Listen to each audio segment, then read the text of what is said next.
I think my own may have been too much, 'cause Lord knows we're not getting anywhere.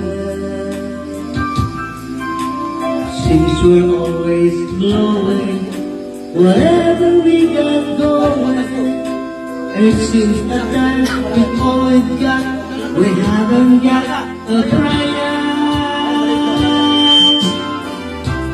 Just one, can you figure out what we keep doing wrong?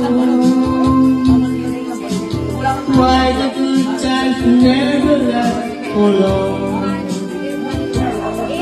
Where are we going wrong?